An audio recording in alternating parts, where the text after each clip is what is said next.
historian and writer Josephus Flavius wrote about almost 2,000 years ago. His account contains all the elements of a fantastic drama in which Jews, Romans, and idealists fight to the death. It's no wonder that Hollywood jumped at the opportunity to tell this fascinating story.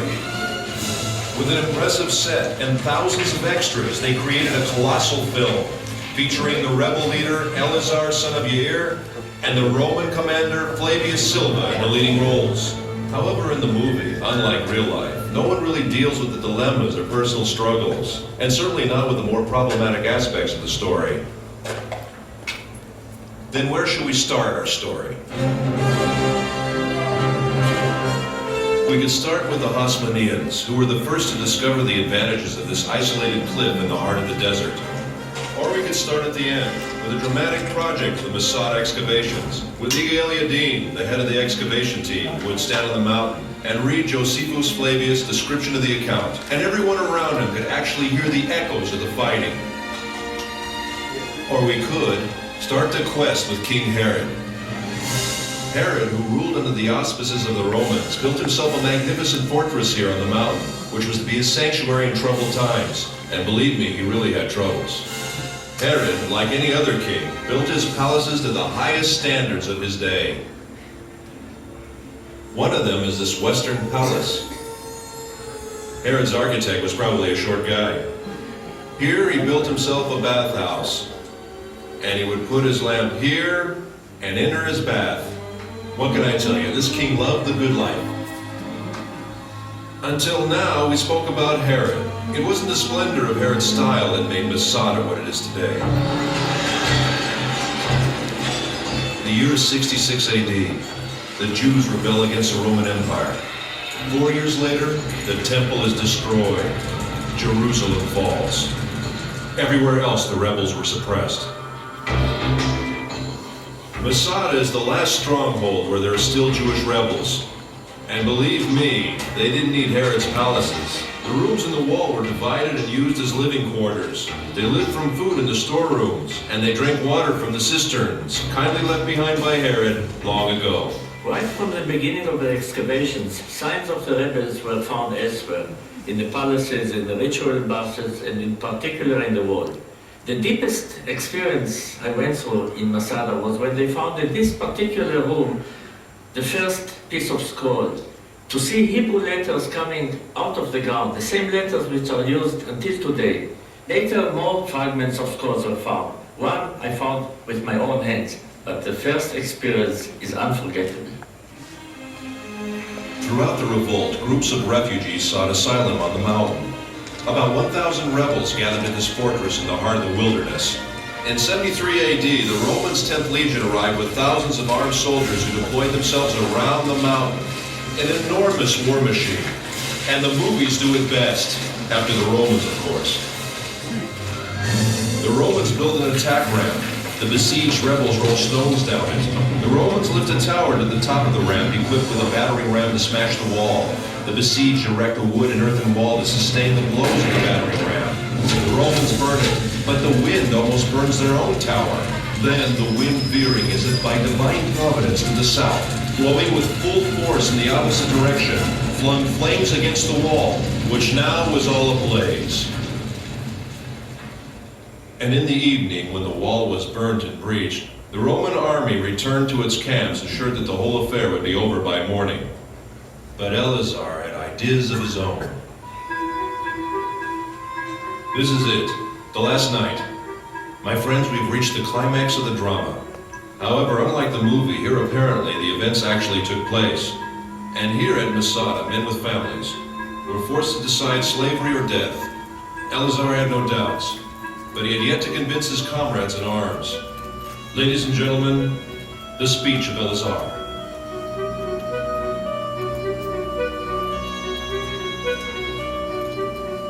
Oh, my loyal followers, the time has now come that obliges us to make that resolution true in practice. Let our wives die before they are abused, and our children before they have tasted slavery, and preserve ourselves in freedom as an excellent funeral monument for us, as we have preferred death before slavery. Once Herodion was asked what was the most important artifact he found on Masada. Dozens of priceless objects were found here, he answered. But if I must point to one find, it would be these ostraka. These potsherds. These may be the lots that I'm holding now. Potsherds on which the rebels wrote their names. 10 men who were chosen were the only ones who remained. Their equipment had already burned, and each of them had already killed his wife and children. Then they drew the lots. Who would kill the 9th man and fall on his own sword?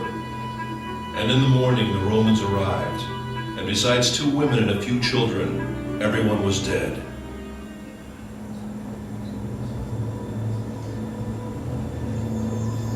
After the drama came silence.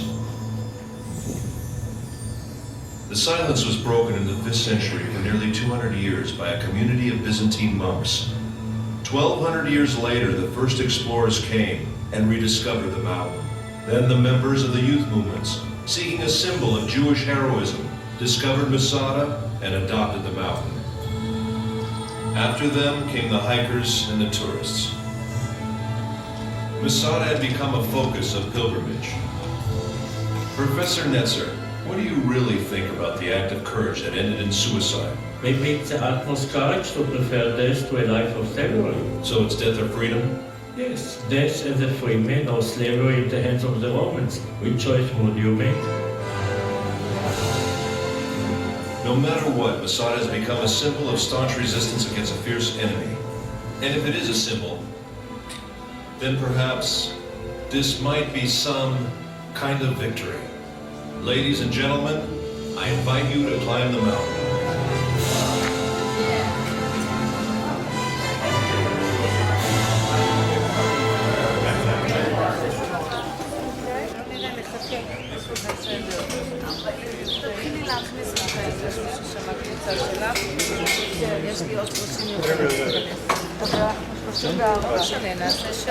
Is somebody here of our group?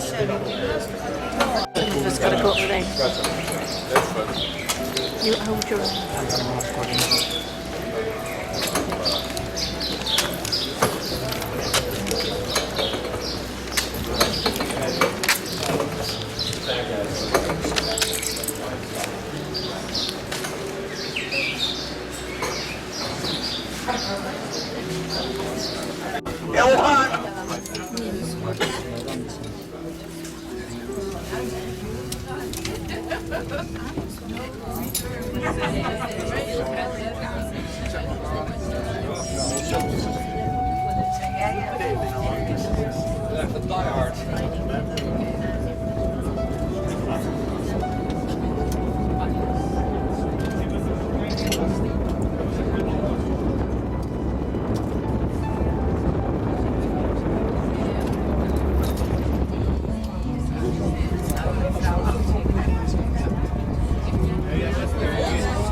They'll have plenty of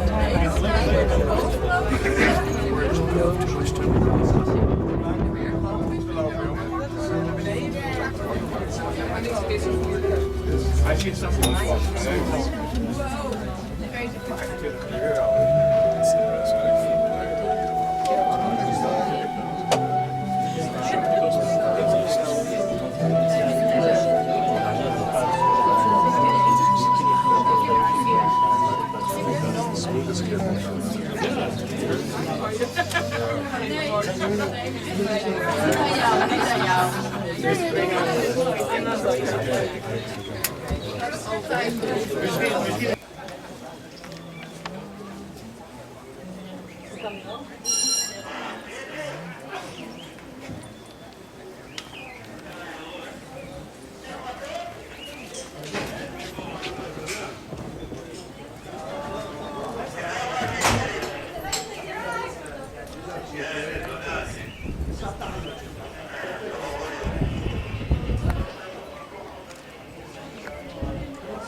צ'ונקי אחריי.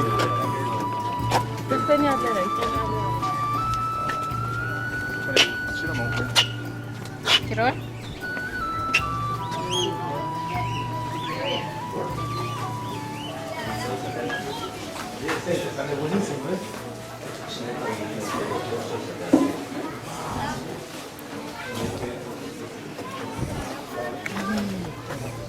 ¿La señora?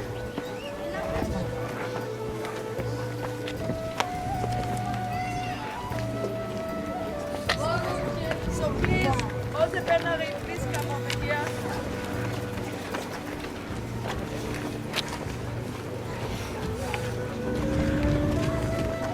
So it's very important that we stay all together, okay? Because since we have the schedule is very tight. So if everyone goes, somewhere else, and there is a lot to see here. So by the time we get down, I have to look for you, and it will take time.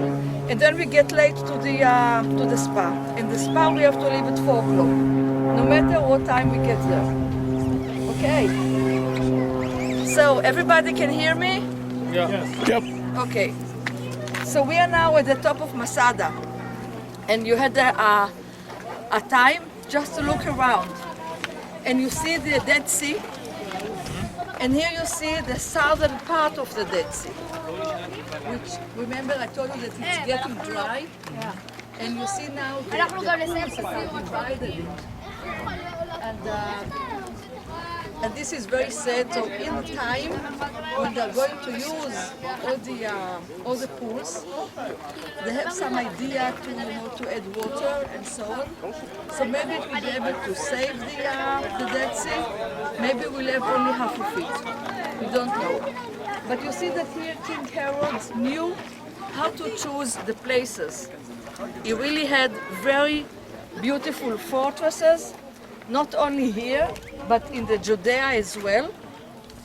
And Herod, the one that you saw on the film, on the movie, which excavated this place, part of it, not before, there were a few before him.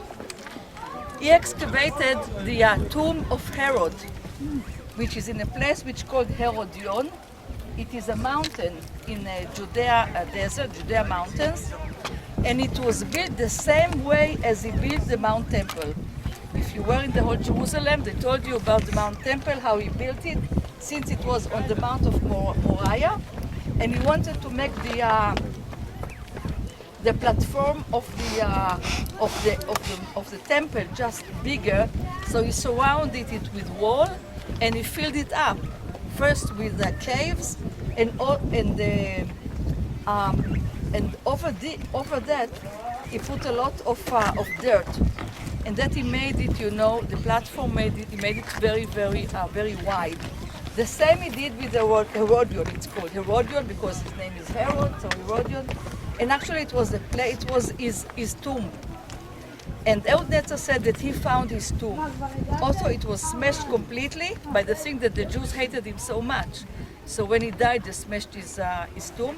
And this Herodion was the last one that was left. There were few fortresses. After 70, when the Mount Temple was ruined completely, there were still 4 places that each year the Romans took one. One of them was Herodion. The last one in 74 was here in Masada. So we should go now all along and we see this magnificent place. All the stones here, all the stones were used from the local places. So here is an example of a carry. That here they cut the stones for the old buildings, and probably after that they filled it up with water. But this is part of the carry that you see that it was. Oh, you see the bird? Yeah. It's called in Hebrew it's shachor. It's called the black. It's not really a black bird, but it is black. Yeah. So you see that this carry actually was caught in the middle because it's something that you see that he didn't finish the work here.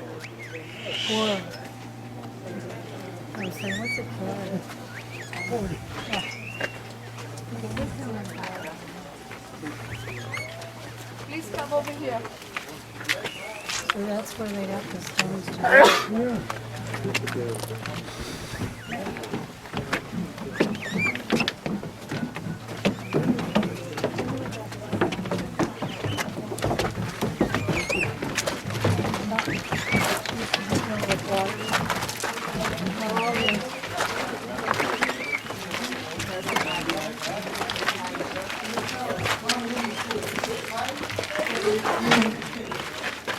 Let's go in from here.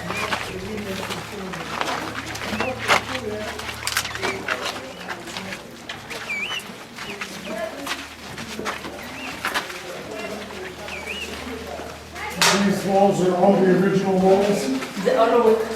I will tell you about it. Okay?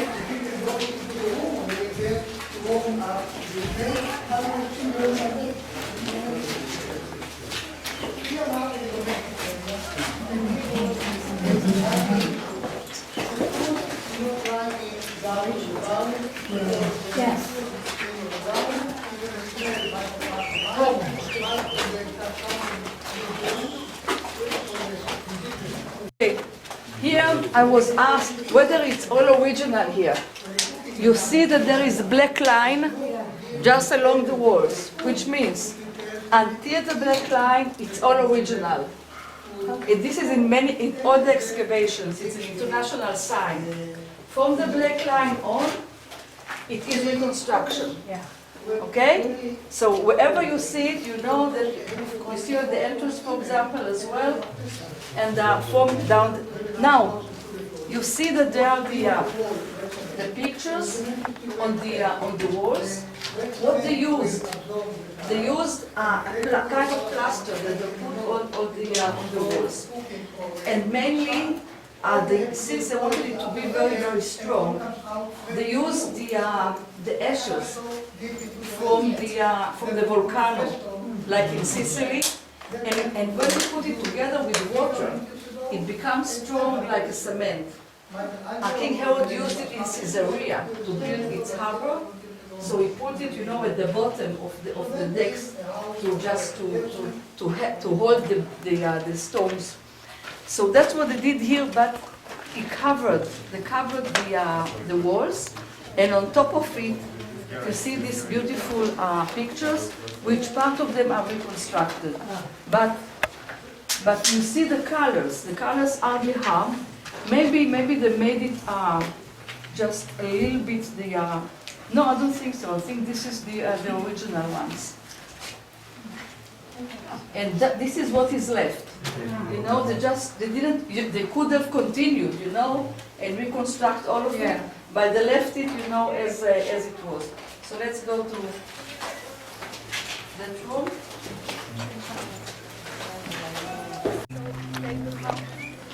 So all the place. So this place is actually a very small part of all Masada. Masada goes, all the mountain goes like this, all over. And this is just the southern part.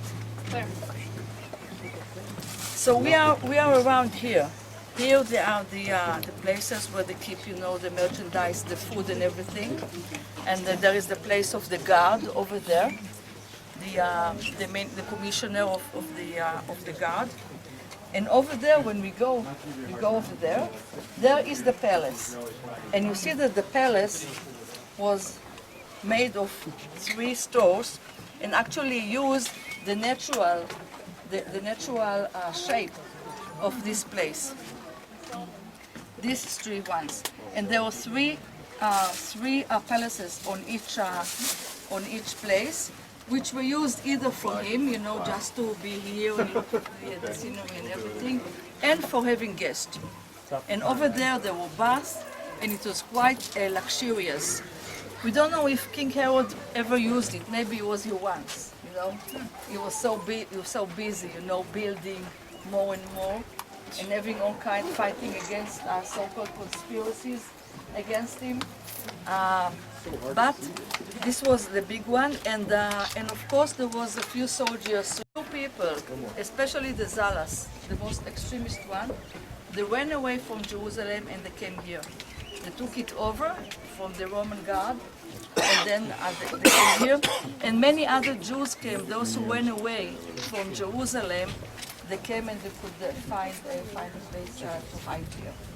And of course there was plenty of food. All the stores were full. There was water, there was just everything, to keep them for a long time. Can you just the social review all around? And we should continue.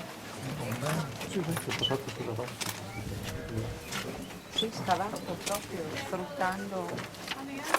Do they know why this one? Hard to see. I know. That was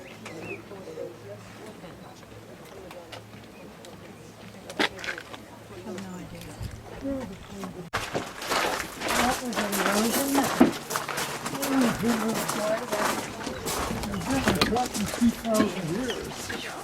And can you see it? You see the black line?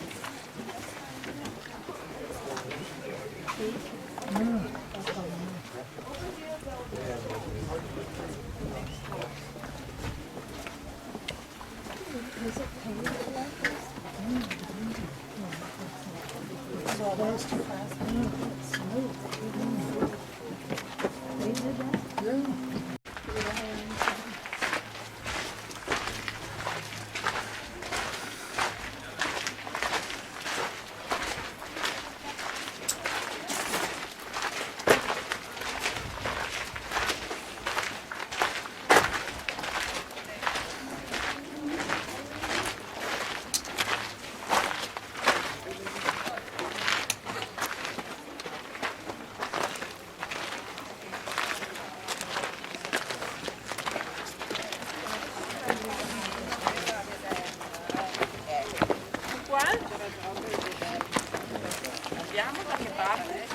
Andiamo dritti così, per uscire.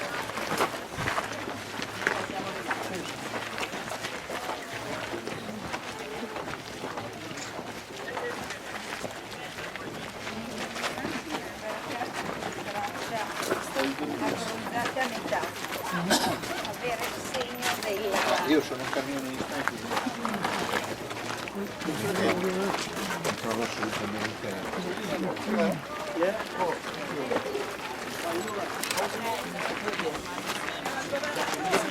Where is your friend? I think it's going wrong here. It's no problem. We will find it.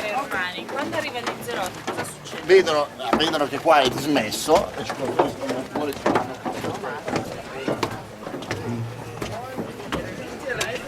La epoca bizantina 500 anni dopo. La gabbia dorata, ma sempre gabbia è.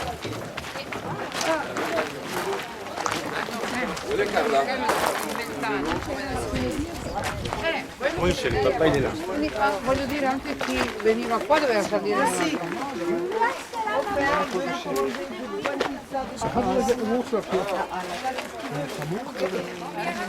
It's a secret. No one said that yet. It's a secret, but I will let you know. Is het zo kort? Geloof ik nooit. Dat kan. Zo hoog is het niet hoor. Nee, dit is maximaal. You're going to tell me in a minute, yeah? Yes, I will You're going to tell say you. there's a swimming pool around the corner It was here. my heart. Okay. Because nobody's asked. Oh, Deirdre asked.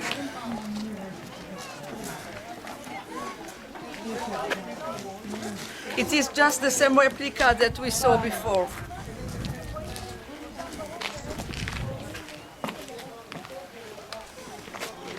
Is this the southern end? This is the north. This is the north. This is the northern palace. Okay.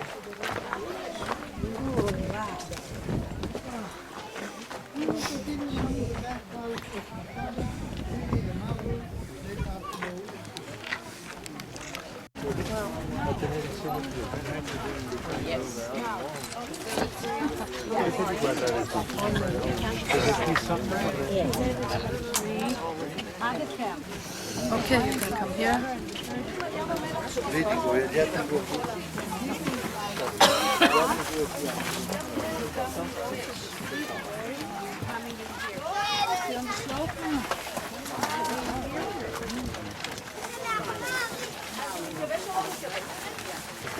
Okay, we are standing now at the northern palace.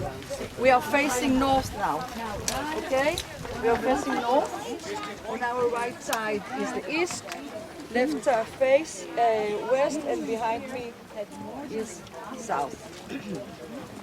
So you can see that all around it was possible to see who is coming.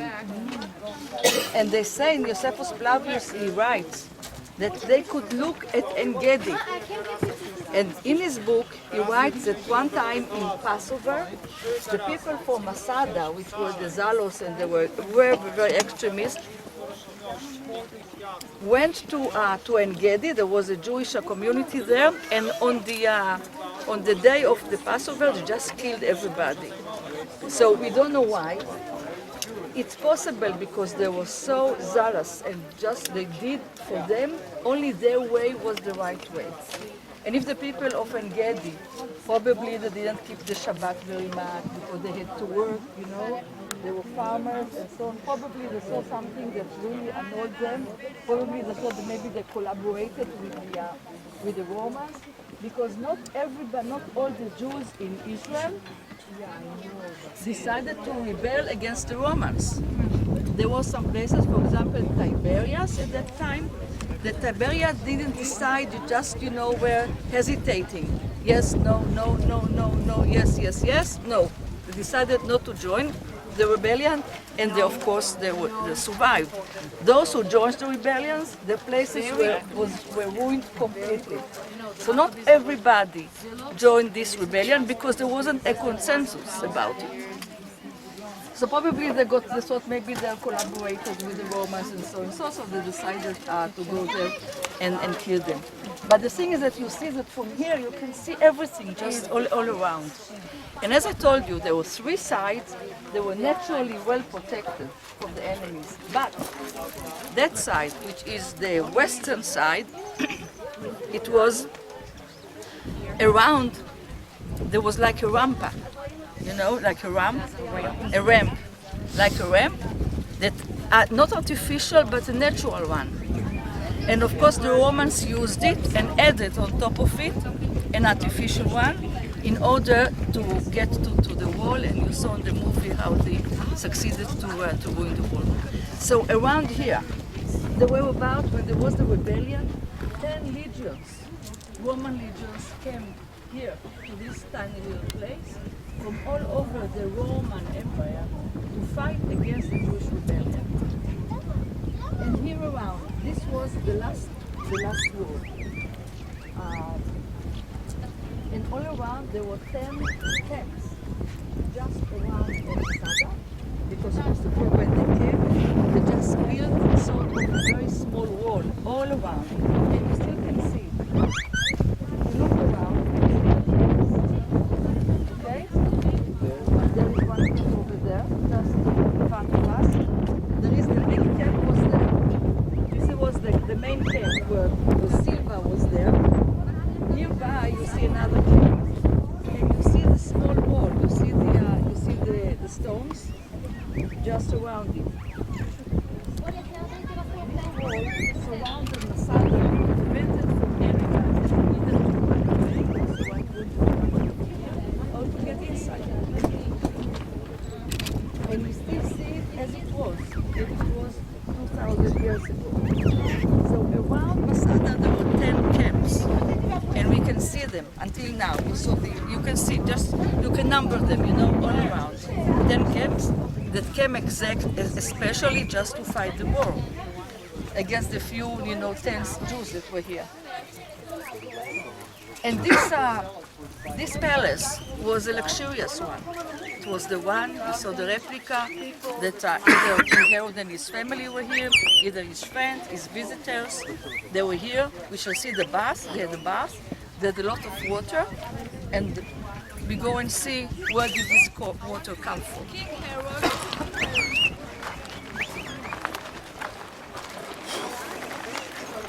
Okay, we'll talk I'll tell you in another meeting point.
Ja nie mogłem wyjść za mąż, ożenić się, jak żona nie przyniosła certyfikat. Hey, hey. Why from here? What? Is the way to Pitrelli? That's the way. To Pitrelli. It's a local way. Sonce? Gioperelli che ha vinto Perelli dallo Brasile. C'è Stonebridge, no? Ja wiem, co ode mnie, ale... Co? Rytualne lalki wracam. Musi przynieść certyfikat, że była w... What we are getting in now, we are getting into the bath. The famous, in every city, in every Roman city, there was a bath, which we call a Roman bath. You can see it in Caesarea, you can see it just everywhere. So, and here there were few ones.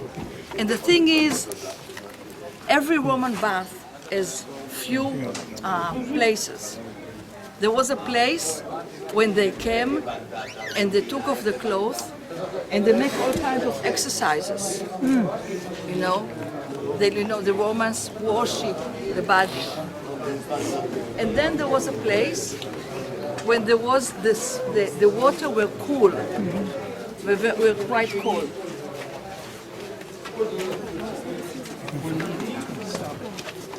Which called Frigidarium. Then there's the place when the water were very, very warm. And another place when the water were, you know, just in the middle. So how did they manage to warm it out? We shall see it inside. They had kind of, this is called tumuli. They had bricks, you know, just small columns of bricks. On top of it there was the floor, and there was an oven with wood. They burn it out, and this warmed out the air. So it's not that they had warm water, but very, very hot air that came under the floor and made it like a sauna, you know, like a wet sauna that we know it. And plus, come on, let's go.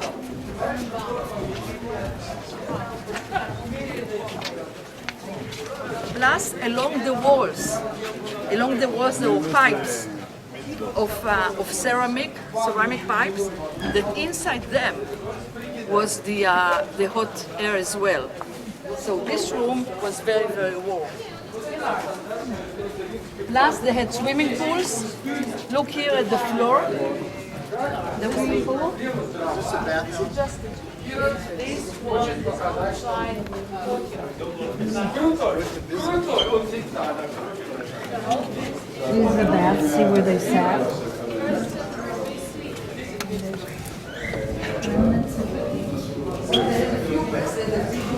The big pool, and then the small one, probably the one out in the warm water. Look at the colors of the walls.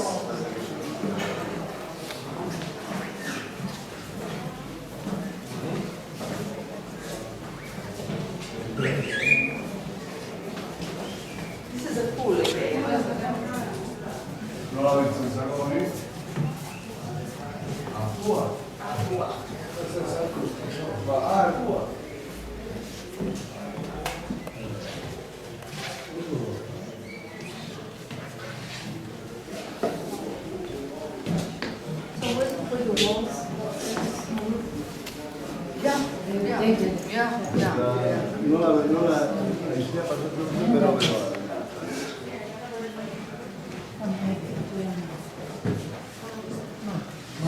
Very short people. First of all, these are ceramic columns and the ceramic pipes. You can see them over there. You can see. So the hot air just came inside there. Here was the oven where they burned, you know, the wood, and under it there was hot air, and the hot air went through the walls as well. Steel pipes over there. Ingenious. Shall we don't do it today? Yeah, good idea, eh? That's it. How Was did we thinking. think about it before? Just a minute, I want to show you about it. When they all come here.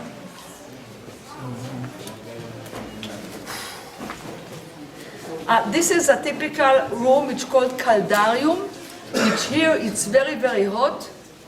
And you see here that the hot air just came out the floor. You see this is the tomoli, which is over it there was a floor. Under it came the hot air, and in the side you see over there, you see the ceramic pipes, and over there came the hot air as well, which came from outside from the oven.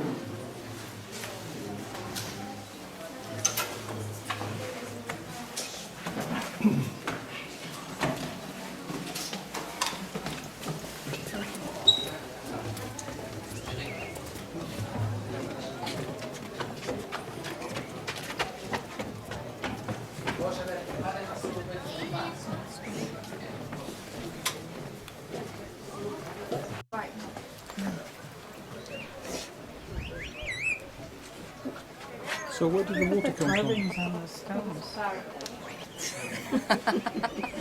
The third time be okay, yeah?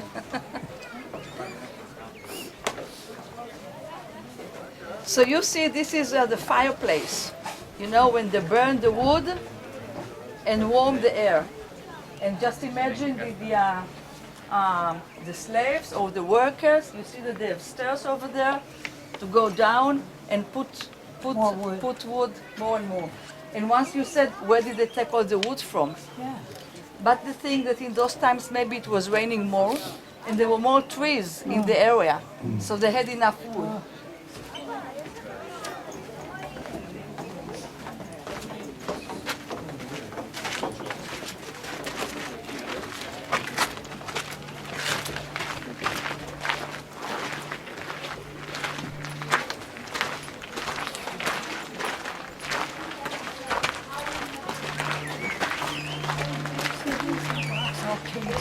Down in the water.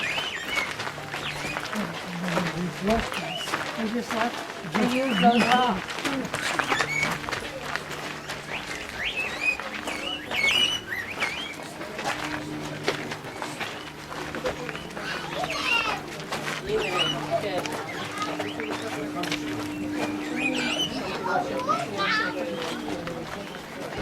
By the way, the black bird, it's called tristemit.